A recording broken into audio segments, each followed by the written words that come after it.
Mr. Chairman. Senator Landrieu. Thank you, Mr. Chairman. I want to follow up on Senator Lautenberg's comments, and I think as we commend the leader of this subcommittee and the ranking member who did really a very good job with the amount of money they were given, I don't want that to be confused with the question as to whether this money is adequate to meet the needs of the United States of America, given the breadth and scope of the mission of this or of these departments. And specifically, I want to say that I am particularly concerned that the President asked for $600 million in the COPS program, and that this budget only reflects $231 million. It's $231.5 million more than the House, who I understand zeroed the program out. I want to say for the record that in 2010 alone, there were 1,388 officers funded by COPS, but the applications were 10,000. Number two, the need for COPS funding has never been greater. According to the National Law Enforcement Officers Memorial Fund, death in the lines of duty have jumped 37% in 2010 from the previous year, showing an alarming need for more law enforcement officers in all of our communities. Crime goes higher when the economy gets weaker. There are neighborhoods in distress and foreclosure, with crack houses popping up in places that had never seen them before. And all of us can picture and see in our own minds what these neighborhoods look like, from middle class to poor neighborhoods. And of course, security is necessary in wealthy neighborhoods as well. And what are we doing? Whatever help the federal government was giving, we're giving less, because some people believe that we can operate this government on 14% of revenues coming into the federal government, and we cannot adequately do that. So while I'm going to support this bill, and while I supported the compromise, I continue to object that we can run this government on 14% of revenues relative to GDP and do our job well. And we should not, pretend that we are. And the final thing I'll say is we have serious deficits in financial deficits on the federal ledgers, but we have infrastructure deficits, we have health care deficits, and we really right now have a disaster funding deficit that we're going to work on. The federal budget ledger deficit is not the only deficit that we are responsible for as a committee. Thank you. Mr. Chairman. Senator Johnson. I'd like to add just a little balance to the conversation. I am, I guess, the one member on the Appropriations Committee that seems to be consistently voting no on these appropriations, and I'd just like to go on the record to let people know why. I'm hearing about cuts and not being able to fund programs. I mean, the fact of the matter is the only amount of money we're cutting out of discretionary spending, which is what appropriations process does, about 30% of the budget. Fiscal year 2011 will spend $1.05 billion. The debt agreement, the draconian cuts, will cut $7 billion of that amount. That is 0.7%.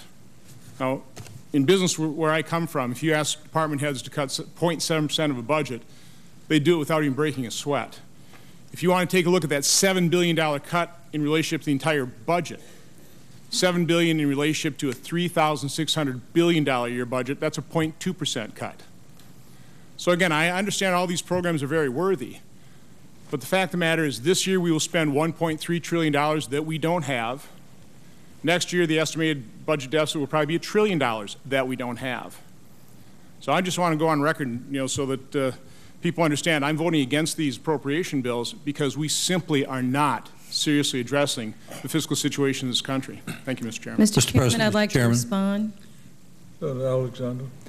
Mr. Chairman, if I could add to what the senators have both said. So that raises the question of, if we still have a deficit problem, where do we need to look? And I did a little work over the weekend, and I believe what I'm about to say is accurate. The budget control agreement that we agreed to in early August,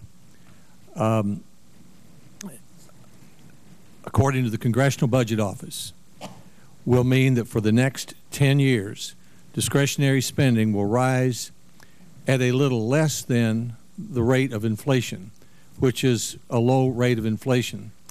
Now, this is 39% of the budget. This is everything from national defense, weapons modernization, research, college scholarships, disasters, all of that. So what it says is that within a several-month period of time, most of it within this committee, we've adjusted things to say that for 39% of the budget, we're going to increase spending at the rate of less than 1% if we continue on this path. Now, 6% of the budget is debt, so that leaves 55% of the budget. That is mandatory spending, which is not the jurisdiction of this committee. According to the Bipartisan Policy Center, that is scheduled to rise, including Medicare and Medicaid, 3 times the rate of inflation over the next 10 years. If the Congress could reduce that increase in that 55% of the budget to the same as this committee has reduced the spending in the 39% of the budget, we'd balance the budget in 12 years. So I'm sure there's more to do in terms of oversight and wise spending within the 39% of the budget that over which we have jurisdiction.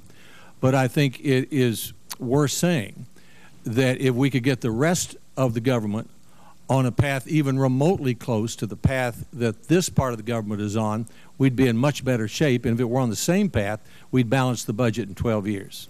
Mr. Chairman,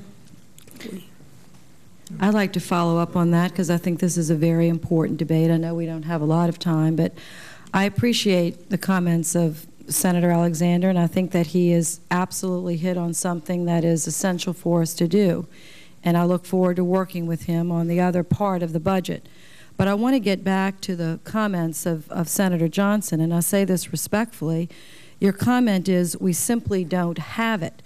One of the reasons we don't have it is because some of it is in the Bahamas, and some of it is in tax shelters somewhere where we should go get it, because we're going to need to find some additional revenues if we are going to do our job and live up to our responsibilities. So this equation has, has at least 3 sides, and we've talked about all those 3 sides now, so I won't say any more. But my days of saying we don't have it, we need to go find it. Thank you. Mr. Chairman, can I just quick respond? Johnson. The reason we don't have it is because our federal government now consumes 25% of our GDP. Over the last 50 or 60 years, we've received revenue, in good times and bad, of about 18%. Prior to the last few years, the federal government consumed about 20% of GDP. So we have a structural deficit of a minimum of 2% of GDP, and we've increased that to 7%. That is the problem. I agree. Will you go up to 18%? Gladly, with economic growth.